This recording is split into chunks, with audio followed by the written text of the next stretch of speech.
नमस्कार, सच कहूं बुलेटिन में आपका स्वागत है। पेश हैं आज के मुख्य समाचार। दिल्ली में जारी किसान आंदोलन के बीच शिवसेना ने यूपीए अध्यक्ष को बदलने की मांग की है। शिवसेना के मुखपत्र सामना के संपादकीय में शिवसेना ने कहा कि यूपीए की कमान शरद पवार को सौंपी जानी चाहिए।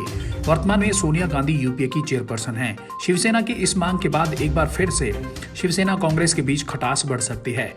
कुछ दिन पहले सोनिया गांधी ने महाराष्ट्र के मुख्यमंत्री उद्धव ठाकरे को एक पत्र लिखकर उनसे अनुसूचित जाति और अनुसूचित जनजाति के लिए योजनाओं को लागू करने के लिए कहा था। भारत 2025 तक विश्व की 5वीं सबसे बड़ी अर्थव्यवस्था वाला देश बनेगा। फिलहाल यह 6ठे नंबर पर है। 2025 में यह यूके को पछाड़ देगा, जबकि 2030 में यह तीसरी सबसे बड़ी अर्थव्यवस्था वाला देश बन जाएगा। एक थिंक टैंक ने यह जानकारी दी है।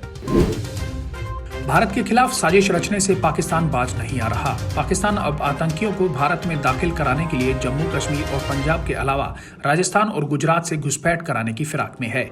बॉर्डर सिक्योरिटी फोर्सेस की ओर से जारी आंकड़ों के अनुसार हाल ही के दिनों में घुसपैठ की घटनाओं में बढ़ोतरी दर्ज की गई है। पीएम नरेंद्र मोदी ने शनिवार को जम्मू कश्मीर के प्रधानमंत्री जय सेहत योजना की शुरुआत की। इस योजना में जम्मू कश्मीर के सभी परिवारों को 5 लाख रुपए का हेल्थ इंश्योरेंस कवर मिलेगा। सेहत के इस कार्यक्रम में मोदी ने लोकतंत्र कश्मीर के विकास पर बातचीत करने के साथ विरोधियों को भी निशाने पर लिया। मेलबोर्न में खेले जा रहे बॉक्सिंग टेस्ट डे में पहला दिन खत्म होने तक भारतीय टीम ने 1 विकेट गंवाकर 36 रन बना लिए हैं। साथ ही ऑस्ट्रेलिया टीम पहली पारी में 195 रनों पर सिमट गई।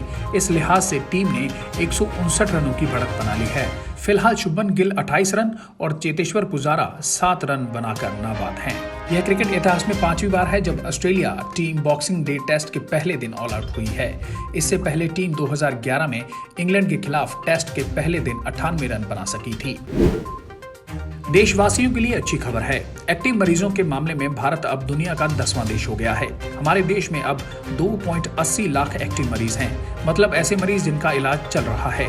बाकी 95.65% लोग ठीक हो चुके हैं, जबकि 1.44% मरीजों की मौत हो चुकी है। इस मामले में अमेरिका पहले नंबर पर है। यहाँ सबसे ज्यादा 76 लाख एक्टिव केस हैं। फ्रांस में 22 लाख और ब्राजील में 7.98 लाख एक्टिव केस हैं। भारत पिछले एक हफ्ते से 9वें नंबर पर था, जबकि सर्बिया 10वें पर। किसान आंदोलन खत्म नहीं हुआ कि अब सतलुज यमुना लिंक नहर नई मुसीबत बनने को तैयार है, क्योंकि हरियाणा के किसानों ने नए साल की शुरुआत में ही मुद्दे को लेकर दिल्ली कूच करने का ऐलान कर दिया है। इसके साथ ही जल्द ही जन जागरण अभियान की शुरुआत होगी। हरियाणा युवा किसान संघर्ष समिति के अध्यक्ष व अटेली से पूर्व विधायक नरेश यादव ने एक प्रेस वार्ता में यह जानकारी दी। हरियाणा के हिसार जिले में हांसी के गांव गढ़ी निवासी 2 युवक खेतों में काम करके घर लौट रहे थे, लेकिन रास्ते में उन्हें मौत मिल गई। हादसा नीलगाय के अचानक सामने आने से हुआ है। नीलगाय के सामने आने से संतुलन बिगड़ा और बाइक हादसाग्रस्त हो गई। हादसे में दोनों युवक बुरी तरह घायल हो गए थे। राहगीरों ने उन्हें अस्पताल पहुंचाया और परिजनों को खबर दी। अस्पताल में इलाज के दौरान दोनों युवकों ने दम तोड़ दिया। मृतकों की पहचान 30 वर्षीय नवीन व 22 वर्षीय प्रदीप के रूप में हुई है। दोनों एक दूसरे के पड़ोसी थे। बेखौफ 4 बदमाश पसीना कला मोड़ पानीपत के पास रिलायंस के कर्मचारी को जीटी रोड से घसीटकर दूर ले गए। चारों बदमाशों ने लोहे की रॉड से कर्मचारी की जमकर पिटाई की। इसके बाद बदमाशों ने कर्मचारी से 2 मोबाइल और पर्स लूट लिया। चारों बदमाश 2 बाइकों पर सवार होकर भाग गए। सूचना पर पुलिस पहुंची और घायल को जिला अस्पताल में भर्ती करवाया। कृषि कानूनों के विरोध में किसानों का टोल फ्री शनिवार को भी जारी रहा। पानीपत के LNT व डाहर टोल प्लाजा शनिवार सुबह 10:30 बजे से फ्री चल रहे हैं। दोनों टोल प्लाजा पर शुक्रवार से ही किसानों ने डेरा डाला हुआ है। अब तक दोनों टोल प्लाजों को लाखों रुपए का नुकसान हो चुका है। किसानों ने रविवार शाम तक टोल फ्री रखने का ऐलान किया है। HSSC ने अनियमितता के कारण रद्द हुई 816 ड्राइंग टीचर्स की नई भर्ती प्रक्रिया शुरू कर दी है। सुप्रीम कोर्ट ने 5 महीने में प्रक्रिया पूरी करने के आदेश दिए हैं। हालांकि हाईकोर्ट के निर्देशानुसार नई भर्ती होने तक सभी टीचर पदों पर बने रहेंगे।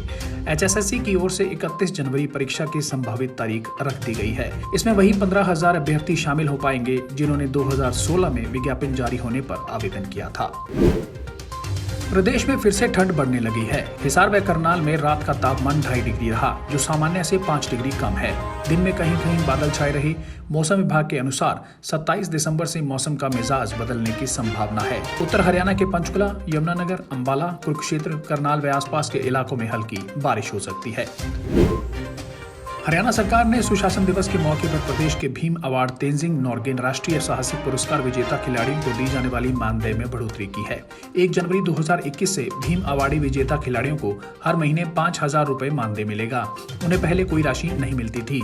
तेंजिंग नोरगे राष्ट्रीय साहसिक पुरस्कार विजेताओं को 20,000 रुपए मासिक मानदेय प्रदान किया जाएगा। इससे 3 खिलाड़ियों को फायदा होगा। वहीं अर्जुन अवार्ड, द्रोणाचार्य अवार्ड और ध्यानचंद अवार्ड विजेताओं का मानदेय 5,000 रुपए से बढ़ाकर 20,000 रुपए महीना कर दिया गया है। इससे 80 अर्जुन अवार्डी, 15 द्रोणाचार्य और 9 ध्यानचंद अवार्डी लाभान्वित होंगे। कोविड के साए के बीच 9 दिवसीय गीता महोत्सव मार्गशीर्ष एकादशी पर गीता जयंती मनाने के साथ संपन्न हो गया। परंपरा निभाने सीएम मनोहर लाल पहुंचे। महाआरती के बाद दीपदान किया गया। इस बार गीता महोत्सव का आकार छोटा रहा, लेकिन आखिरी दिन एक इतिहास भी रचा गया। महोत्सव में पहली बार ब्रह्म सरोवर पर दीपोत्सव मनाया गया। लाखों दीपक जलने से ब्रह्म सरोवर की छटा देखते ही बनी।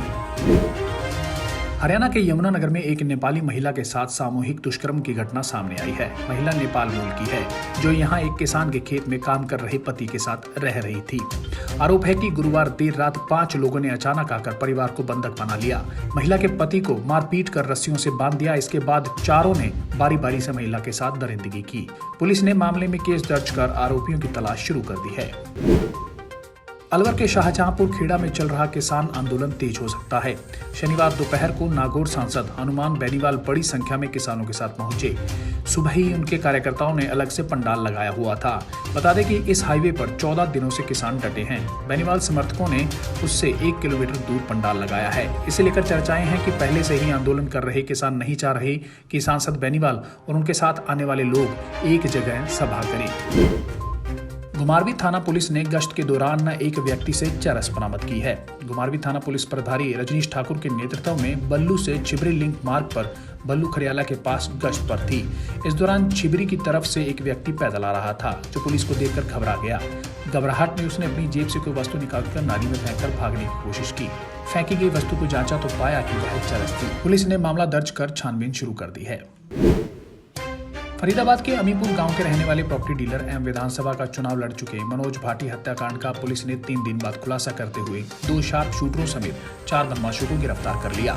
लेकिन इस घटना का मास्टरमाइंड एवं 2 लाख का इनामी बदमाश मनोज मांगरिया अभी भी पुलिस की गिरफ्त से बाहर है।